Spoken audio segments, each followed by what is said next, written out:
We have a new mascot named Uppy, and it wasn't that we just wanted a mascot. We wanted to add on or innovate with the experience.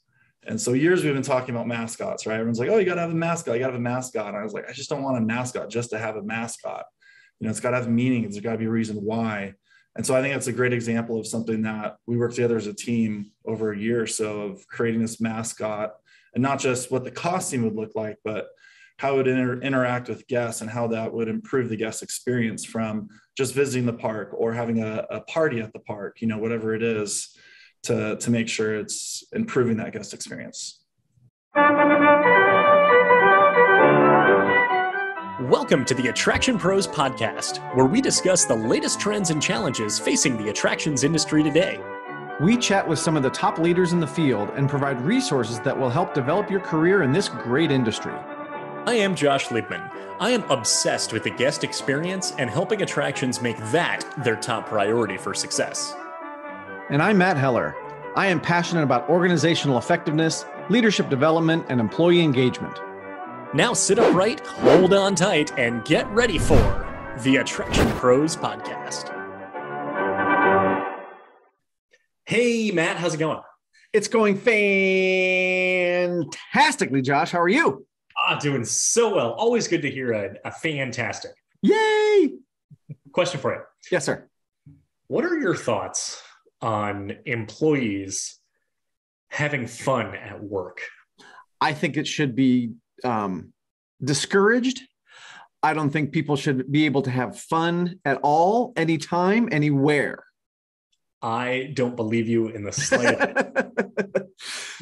It's funny because our guest today, Brad Collins, said something that I have said many times. And so we are very much in tune that way. And that is that if we're not having fun, something's wrong. Mm-hmm. So I absolutely do believe employees should be having fun at work. And as leaders, it's our job to encourage that and to set the example and be the role model. But I also think just from an employee standpoint, we're working in a fun environment, right? And yes, we have work to do. I mean, there's things that we have to do, things we have to accomplish. We have to focus on safety and efficiency and all those type of things. But at the same time, we can do it in a fun way. And I think that not only helps the employee's day go by faster and gives them more fulfillment, but obviously it also helps the guests. So yes, I think employees should have fun at work. Yeah. And I think the interesting thing is the way that that's communicated to employees, because I've seen it in ways that basically stress that you better be having fun or else. Right. And that kind of maybe backfires what the actual goal is, because we all have bad days, right? We all have struggles in our lives, whatever it is. And there might be a day where we're coming into work because we have to, and we might rather be somewhere else, might rather just be lying in bed all day doing nothing or watching Netflix, whatever it is. And maybe there's something completely externally, not work related or whatever that's going on in our lives. And the way that employees are told that they have to have fun because it's good for the environment is good for the work culture and the environment, not necessarily like the environment, but you know what I mean? I don't know. Not like single-use plastics, good, bad for the environment, right? But if the employee's not in a good mood and then they're told to cheer up and smile, that definitely can have negative consequences. So I've always thought about it and thinking of the best ways to communicate kind of the reverse of it, of saying, it's not that you have to have fun. It's not that you have to smile. It's that you can take everything that's going in your life and set it aside for the time that you're working, or you have the ability, you have the permission to kind of let go at that, put it on pause. And then you find that work is almost like therapeutic and very much recharging. And when you go back to face your challenges afterwards, then you do it with a clearer mind. And the same goes from the guest standpoint as well. And we talk about the escapism that the industry provides. So just things that I think about from time to time. Yeah. Well, I think permission is a good word there, because I think as human beings, it can be hard to compartmentalize those things, right? If you have troubles at home and are in your life and you're coming into work, well, those troubles don't go away. You know what I mean? And they may be weighing on your mind. But if you do have permission and there's a culture of, being, or having fun and kind of having the ability to just kind of let those things go, then it's easier to kind of get yourself in that mindset, right? And then obviously, like we've said with guests, their troubles will be there when they leave. But it's that permission, I think, that allows people to kind of be themselves, and maybe they are having a bad day. And again, we'll go back to something that, well, I guess we'll preview something that Brad's going to say too, which is that, sometimes they may just need somebody to listen to them, or they may just need a couple of minutes to themselves to kind of figure things out and get themselves in the right mindset. And so that again comes back to leadership and how we look at that and how we react to that situation, knowing that it can be hard for people to kind of compartmentalize.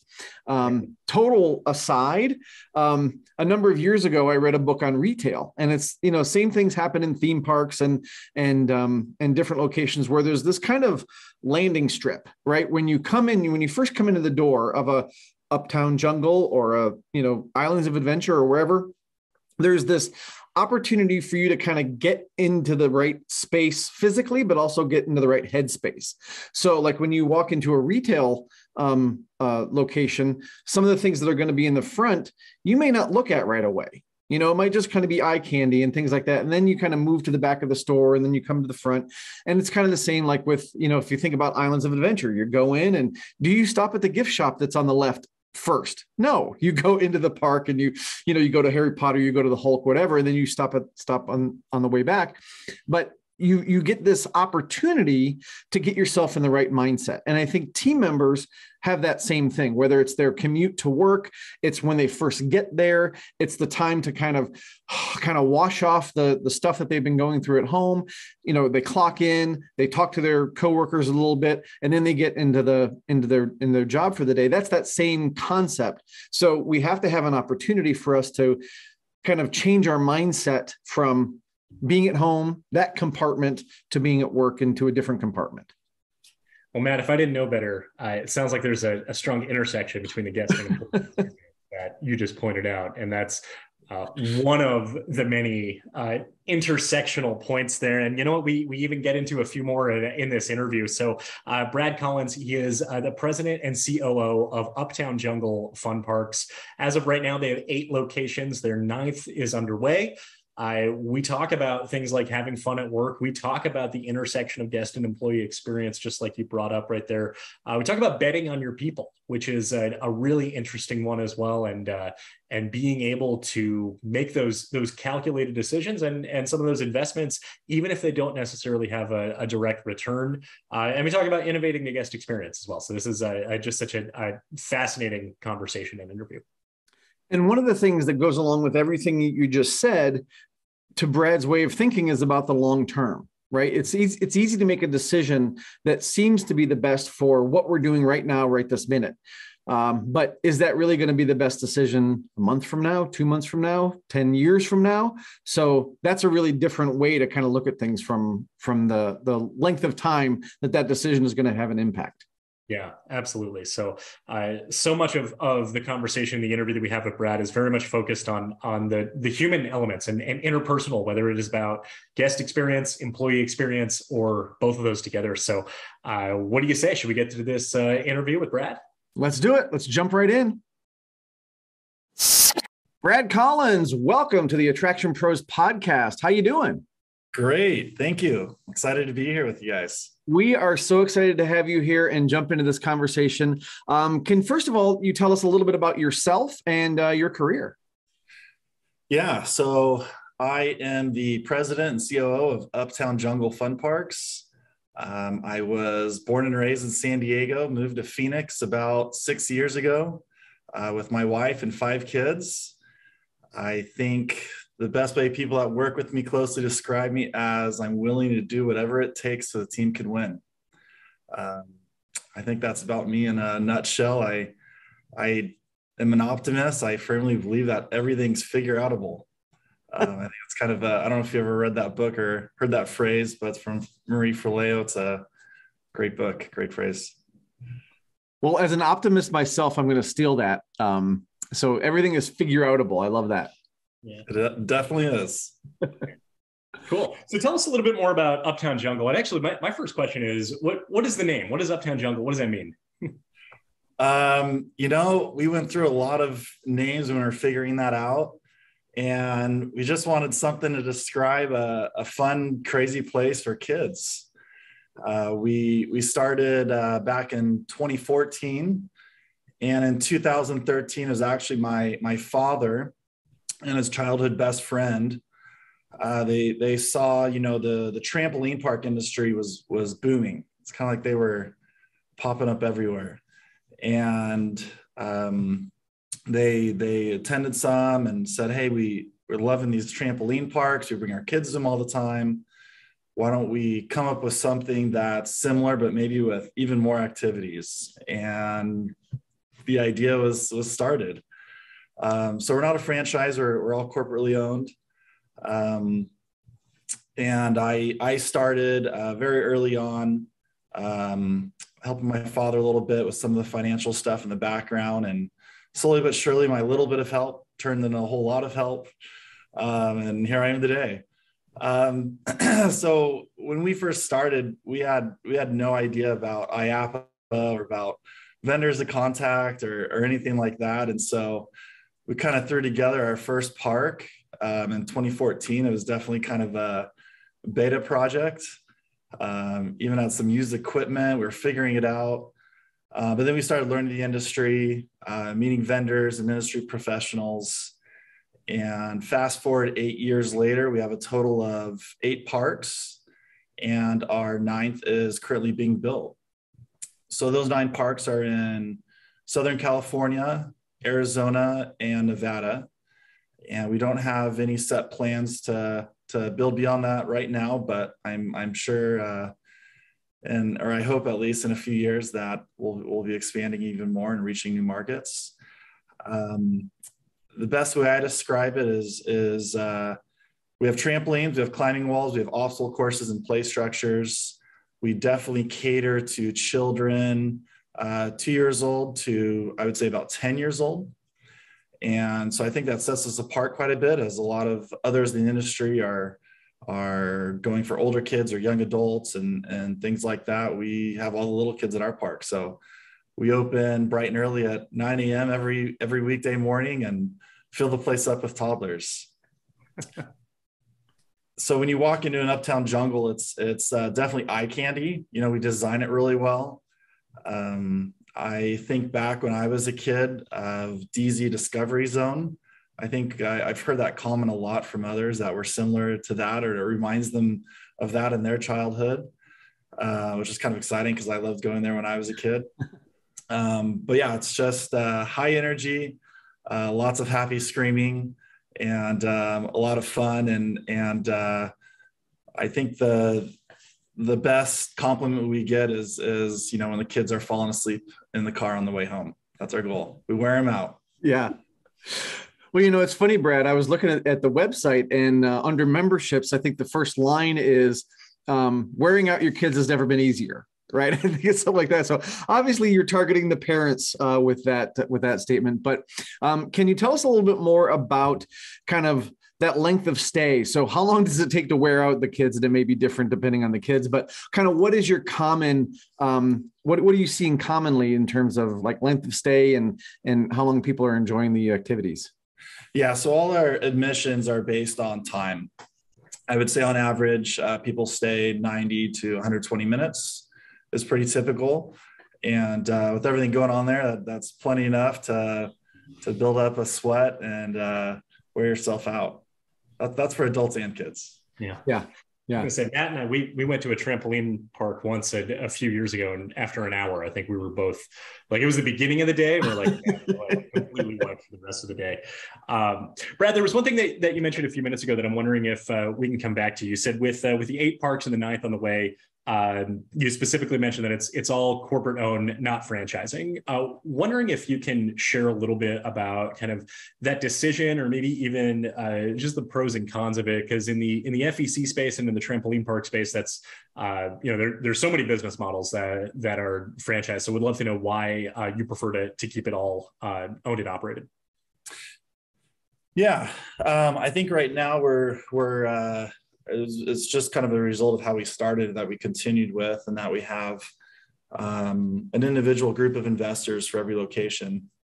But one thing that we do really like is I'm not putting down the franchise model. I've seen franchises that do things beautifully, but one thing we always wanted is to make sure we have control on how things are running and looking, the experience. We're constantly innovating in the sense of we're constantly innovating about the guest experience. And so we're always trying new things. And so, yeah, you need that direct communication and direct line of management to constantly implement, change, improve, all those sort of things. So that's our reason. I'm not trying to put down anybody else, but that's one of the reasons why we do it that way. Absolutely. Brad, can you talk a little bit more about the innovating about the guest experience and maybe give us an example of what that might look like? Yeah, I mean, you brought up our membership program not too long ago. That actually isn't that old of a program for us. We wanted to create a way for guests to come back more. We wanted to create a way for it to be affordable for guests and make it easy for them to come, and also give them perks so they kind of feel like they belong more, and it kind of creates that sense of community. And so that's why we created the membership program. And even along the way, after we created it, there was constant tweaks in it as we, receive feedback from those guests. We also just launched a new YouTube series. I mean, it's like brand new. It just came out. We have a new mascot named Uppy, and it wasn't that we just wanted a mascot. We wanted to add on or innovate with the experience. And so years we've been talking about mascots, right? Everyone's like, oh, you got to have a mascot. You got to have a mascot. And I was like, I just don't want a mascot just to have a mascot. It's got to have meaning. There's got to be a reason why. And so I think that's a great example of something that we worked together as a team over a year or so of creating this mascot, and not just what the costume would look like, but how it would interact with guests and how that would improve the guest experience from just visiting the park or having a party at the park, whatever it is, to make sure it's improving that guest experience. So can you expand on that a little bit, on kind of how the creation of the mascot was done so with that intentionality? So it wasn't a mascot for the sake of having a mascot, but that it truly integrated with the brand and helped to improve the guest or enhance the guest experience as well. Okay. Yeah. So I tend to always go back on people, right? It's our people. And my brother, my younger brother, works for the company as well. And he is a very talented person. I got the math and numbers brain, and he got the creative brain. We're kind of opposites in that way. And I knew that he had a gift of videography and creation. We also have another employee here that works in the office here with me that started as a part-time employee in the park, but I've always seen that he's amazing with storytelling and creativity as well. And so you just have to kind of bet on your people sometimes, and it's tough, and you have to trust them. But it wasn't a cheap or easy thing to pull off. But I betted on them. I knew if I handed it to them and asked them to run with it, and we got in, we were aligned with what the vision was. I knew they were plenty, not just capable, but really talented to not just do it, but do it very well. And so I'm very excited that we just launched that, just because there's a lot of hard work behind those two of what they put into it. A lot of thinking, a lot of creativity, a lot of planning. So yeah. So Brad, you mentioned the phrase "bet on your people," and I love that. I wrote that down. I think it's a great way to think about the people that you're working with, because you're really investing in them, right? You're investing your time, your expertise, and your guidance, but you're also allowing them to kind of bring their natural talents to the forefront. But like you said, that can also be difficult because it could take more time. It may not come out the way you thought it was going to. All those things that go through your mind. So, can you tell us a little bit more about your bet on your people philosophy and how you bring that to life every day? Yeah, I think I do it constantly. It's not just with the mascot, but I constantly thinking, hey, if I put this person or I find this type of person and to put in this position, financially speaking, is it going to make dollars and cents? How does that work out? And I think you have to kind of determine that first. It's got to make sense, or as a business, you can't do that over and over because you'll just lose money. You'll bleed money. So you have to put a plan together of identifying how that person's strengths can add to the business. And sometimes it's not direct dollars. Like perfect example is Uppy, our mascot, and the YouTube channel.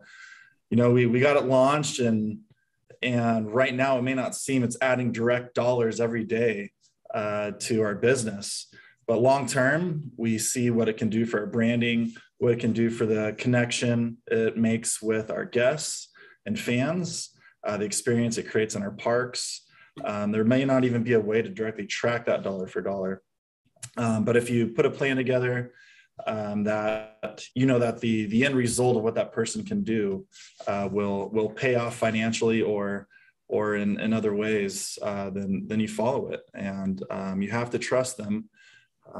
If there's a person not doing it right, it's usually the leader's fault. So if it's not working, you have to kind of look introspectively and figure out why it's not working and how you can support that person better. Yeah. And I was going to ask, how do you, when you're talking about betting on your people, kind of the importance of hedging your bet, or you say, there's some of those that don't necessarily have that direct dollar back. And you talk about the YouTube channel and knowing that is a long-term goal right there.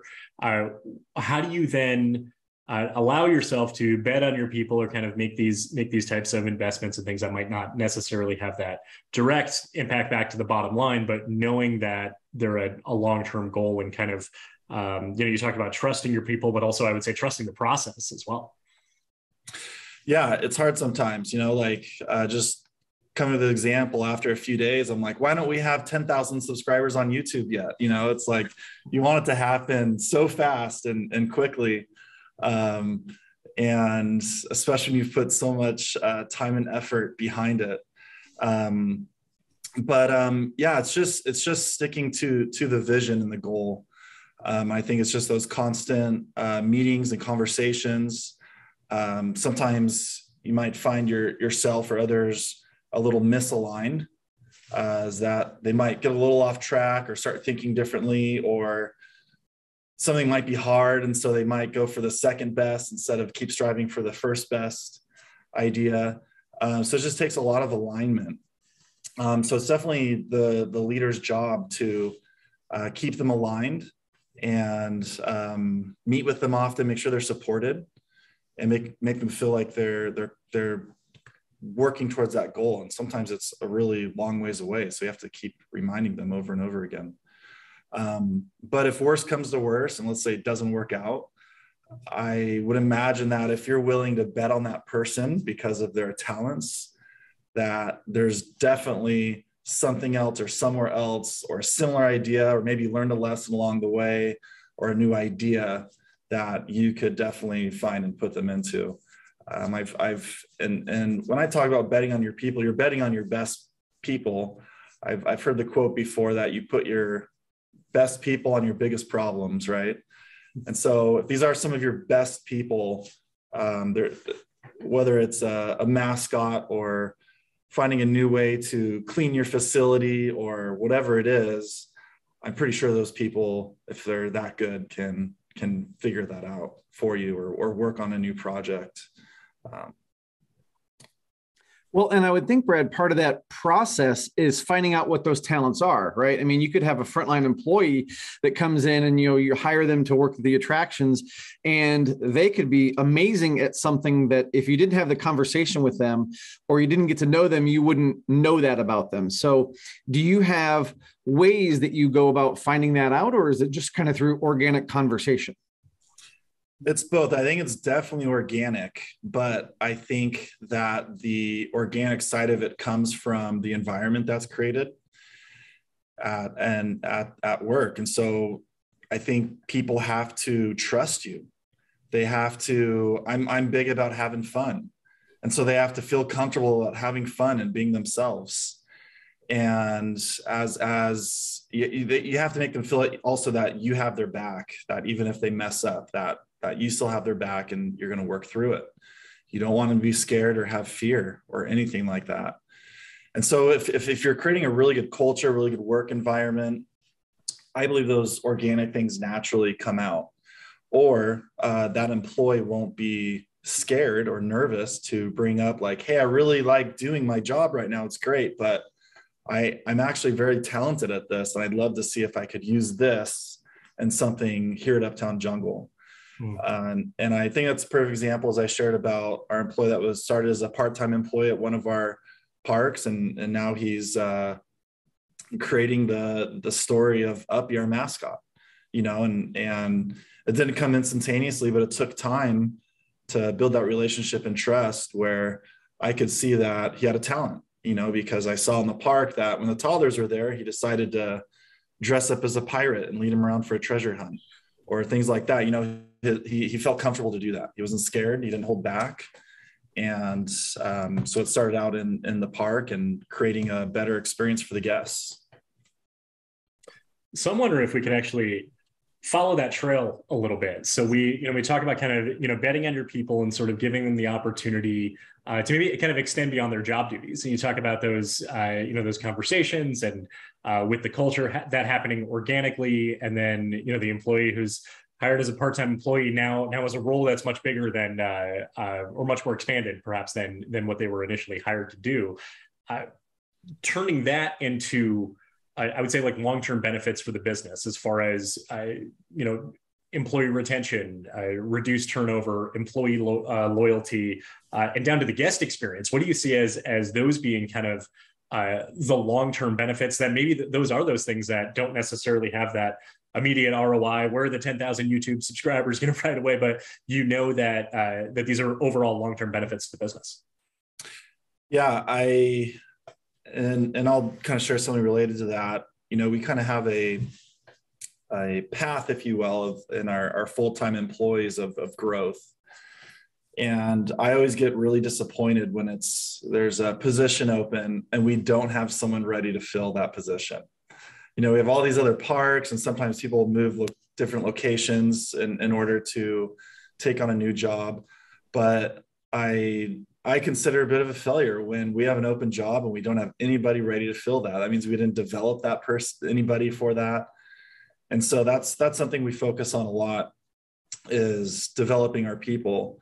So that way they're ready for something else. But as you do that, I love promoting somebody when that does happen. It's excellent. It feels good. It makes my job so fulfilling to see people grow like that.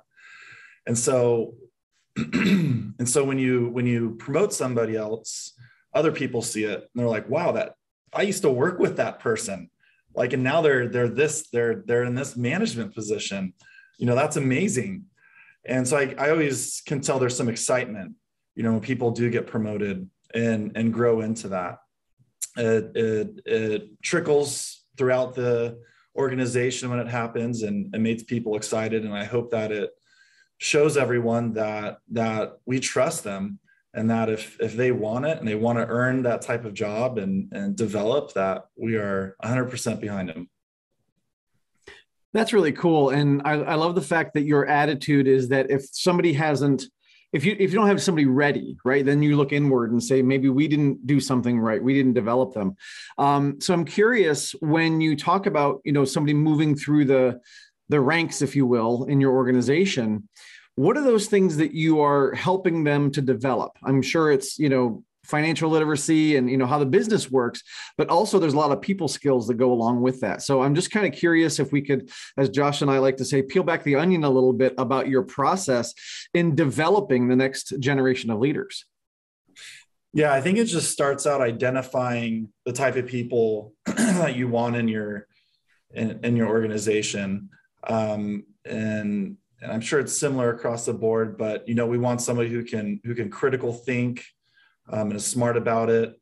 They can receive feedback without being offended or ruining their day. That they seek feedback, and that they just want it. They want to grow. They're excited to come into work. So it kind of starts as that, and you can identify those people pretty early on. And I think the hardest part is when you do find those people. Usually they already have a life goal. Oh yeah, I'm set here. I'm going to go to school. I'm going to go into healthcare, whatever it is. And you're like, oh, that's great. I'm happy for you.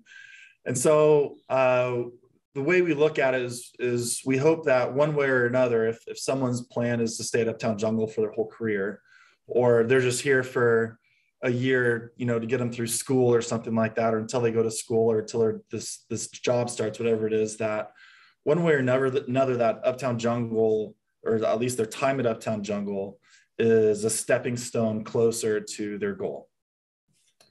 And so we treat everybody the same in that way, that we try to develop everybody. Our company motto is to build and inspire others so everyone leaves better than they came. So that definitely applies to our employees. And so we want to make sure that they all have a good experience and that they learn, that they grew. And so once we kind of identify those people, we start putting them through the development process.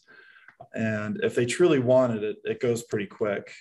But there are definitely there's always, everybody's different, but there's always some kind of issue of what they have not experienced before, whether it's a level of professionalism or what it means to be a full-time employee.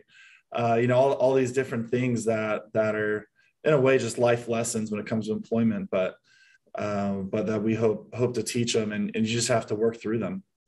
And I know I get, everyone asks, like, they'll be working for a month, like, hey, can I get promoted? Can I get promoted? And it just takes time. It takes time and experience to learn those lessons. And so even as much as the employer, even ourselves, want somebody to be ready right away, it just takes time. But with that right time and doing the right thing and sticking to what we're teaching and preaching on our parks for our employees, it works out.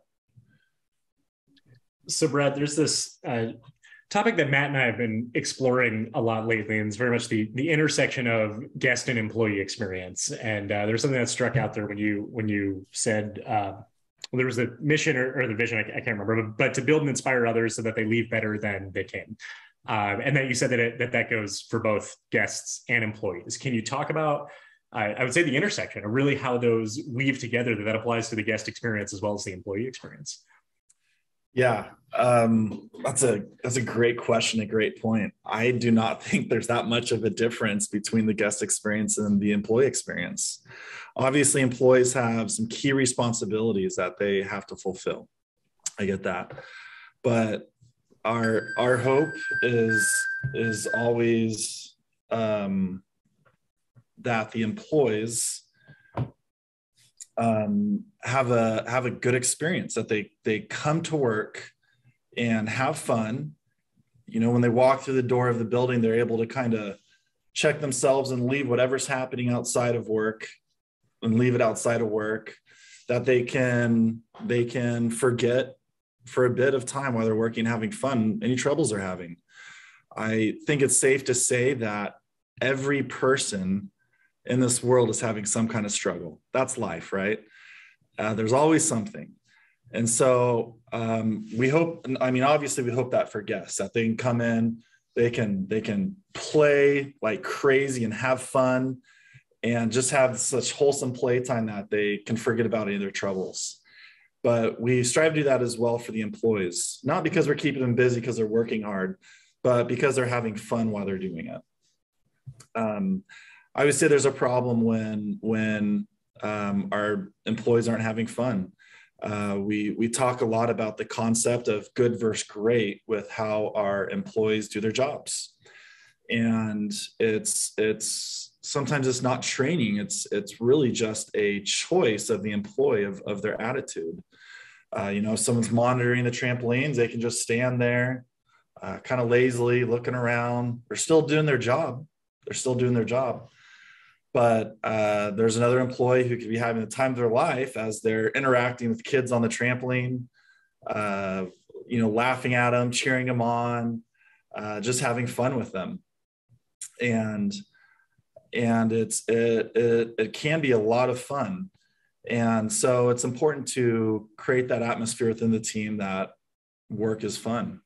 But we also have to do our responsibilities. But I think you hit it on the head. I think that's a great point about the difference of the experience of the guest and the employee. And that's one thing we strive for, to not make that much different. Employees can have fun and play while they're working, doing their responsibilities. Well, and you brought up the concept of choice, right? We all have choices in life, and we can choose to let our problems drag us down, or we can choose to be an optimist and figure it out, right? You've mentioned figuring it out a couple of times. And I think that example when you shared the team member who decided to dress up as a pirate and go around and tell stories, that was a choice that they made.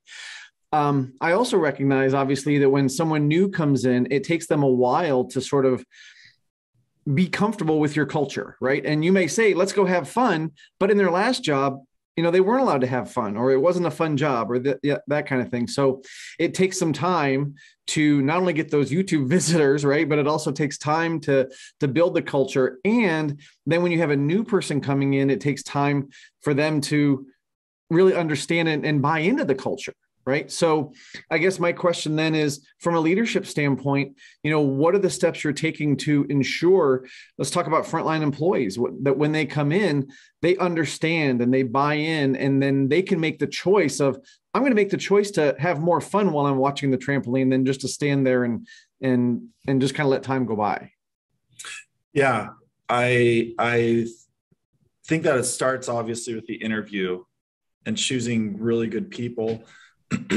Typically, especially when we open a new location, we're hiring a lot of employees at once, so we like to focus on group interviews. But the majority of those group interviews are us playing games or activities and things like that, because you want to see who in the group is comfortable right then and there, because they're kind of exposing themselves, to people they've never met before.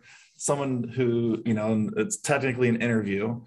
But who's willing to expose themselves and have some fun and open up and let their guard down. And so you can usually know pretty quickly by that. Another aspect is, sometimes certain employees are having just a tough day. It is. And so it's very important for the leadership, if they notice an employee just not being themselves, or know they're having a tough day or whatever it is, to, first of all, call them in and check on them, see if there's anything they need. Maybe they just need the day off, or maybe they just needed someone to talk to, or maybe they just needed a 15-minute break to collect themselves, or whatever it is. But it's important for the leader to be cognizant of that and look out for their team. But yeah, I've seen instances where we've made a wrong hire, and it's a team meeting and everyone's like, yay, we're going to go clean. And everyone starts turning on music and dancing. And you have one employee kind of standing in the back, like, this isn't for me. I'm not enjoying this. And that's okay. And that's totally okay. The job is not for everybody. I think it's for a lot of people and a majority of people, but yeah, there's definitely certain people that the job just doesn't work for them. And I say that for extroverts and introverts. It's not like you have to be an extrovert to be able to work at Uptown Jungle. I've seen introverts do it just as well. They find ways to make it work and have fun and really enjoy their job.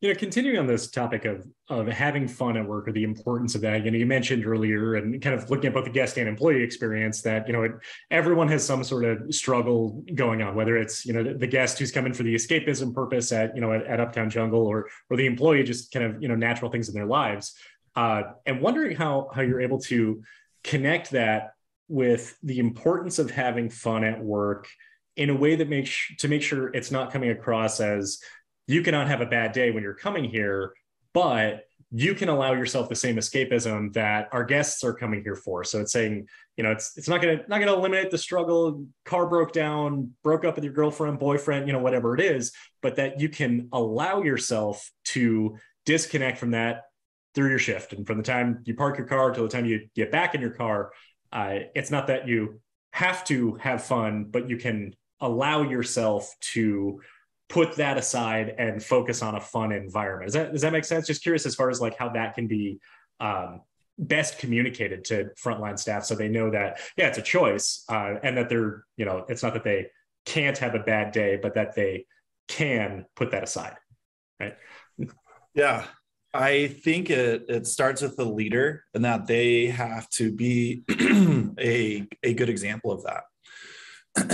I've had we have a general manager that's the primary person responsible for everything at our park, and we've hired general managers who are much more introverted or quiet, but they recognize the importance of having fun and excuse me, showing an employee that it's okay to open up and be fun and have fun, because if they see the leader doing it, they're going to know it's okay to do as well. They're going to follow suit. They follow suit very closely. And so the leader has to find a very, very good balance of, enforcing policies and rules, making sure that employees are doing their jobs right, making sure responsibilities are being fulfilled. And sometimes that requires tough conversations. And so they have to find that balance between having fun, enjoying what they're doing, showing employees it's okay to do that, and helping them find where that fine line is that they don't want them to cross, of having too much fun to the point that they're neglecting responsibilities. But that leader's job is also to build that trust and build that environment, so that way that person feels very, very comfortable there, that they know it feels safe to work there. And so I think a lot about just how work can be fulfilling, and that even these, a 15-year-old who's in high school can come to work and be fulfilled by what they do. It's very gratifying. It's very fulfilling. It's not just about having fun, but it's about finding that fulfillment in what they're doing, and finding sense of purpose of what they're doing as well. And I would also imagine for young folks, it's about building confidence in the workplace too, right? A lot of them probably it's their first job, or, one of their first jobs. And so building confidence, building skills, working on customer service skills. I mean, we talk about that all the time. If you can work at a family entertainment center, if you can work at a theme park, if you can work, with these high volumes of people, you can go just about anywhere and be successful, because you've had all these crash courses in dealing with people. And I could talk about people all day long. I think, Josh knows that, and you probably know that too, Brad. But I'd like to change gears just here for a little bit, because we've been talking a lot about, Uptown Jungle. We kind of heard about some of the activities and the way you got into it. But I'd also like to hear your thoughts on where do you think the industry is going? Because when you say FEC now, I mean, that's such a wide ranging descriptor of what an attraction might be. So I'm just curious, kind of where do you see the industry going? Yeah, that's a great question. Right now things are really interesting. We hear a lot about a looming recession. Our political landscape keeps becoming more and more divided, and I believe that the need for escape or escapism is going to grow. we shouldn't be thinking about all that stuff all the time, right? We need to have fun. We need to have that escape. But I think that escapism primarily comes through immersion and kind of connectivity, that we have to get our guests immersed in the experience to the point they forget about all that stuff. And whether it's they're connecting with the storytelling or the experience or the service being offered or some really good food or just the fun they're having. Even for parents, I know some of the better experiences we have at Uptown Jungle is when a parent sees their kid having an amazing experience with whatever it is going on, and they get a sense of feeling like, oh, I'm so happy that my child has that experience. I think a poor example of that is kind of what we see what's going on like in big box retail. Not to bash anybody, but I think when I was a kid, going like holiday shopping or back to school shopping, it was a thing. You went to a mall and it's always an experience, or you went to go see Santa or something like that, or go look at all the toys that are coming out. There's a lot of excitement that went around that. I think of some of the movies like Christmas Story or things like that, where there's these big experiences built around this retail experience, and it's just not there anymore. You just don't see it now. It's about getting your Black Friday deals and getting in and out of there and surviving the crowds. And so I think that connection that needs to be made with guests is key, and I think that the need for it will continue. The desire for it will grow. And so I think in whatever reason or whatever way, FECs need to find that connection with their guests. A lot of that's the reason why we came out with our mascot is to create a stronger connection with our guests. And I think it can be applied to FECs or a zoo or a museum or a bowling alley, whatever it is. You have to find who your guest is and hone in on that and create that connection.